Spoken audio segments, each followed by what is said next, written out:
விஜய் புலிய முடிச்சிட்டு வரதுக்குள்ள நம்ம ஒரு புது ஸ்கிரிப்ட ரெடி பண்ணலாம்னு சொல்லி அட்லி ஒரு புது ஸ்கிரிப்ட முடிச்சிருக்காரு.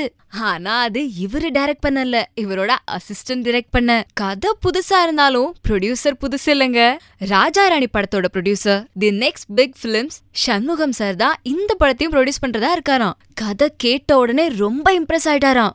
இவர் ஆர்யாவோட ஆடிட்டர்ன்றதுனால ராஜாராணி படம் மாதிரியே இந்த படத்துக்கும் ஆர்யாவை தானே புக் பண்ணுவாருன்னு நினைச்சோம். அங்கதான் ஸ்டோரியில ஒரு ட்விஸ்டே இருக்கு. ஆர்யா ஆல்ரெடி பிஸியா இருக்கிறதுனால கொஞ்சம் ஃப்ரீயா இருக்க அவரோட ஃப்ரெண்ட் ஜீவாவை புக் பண்ணிருக்காங்க.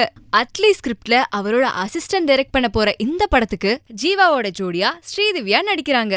கதைக்கு மட்டும் இல்ல, ஒரு கண்டிஷனுக்கும் ஜீவா ஓகே சொல்லிருக்காரு. கண்டிஷனா? அது என்ன அப்படிங்கறதானே உங்க கேள்வி? ப்ரொடியூசருக்கும் ஹீரோக்கும் வேற என்ன கண்டிஷன் இருக்க போது? எல்லாம் இந்த பேமெண்ட் தாங்க.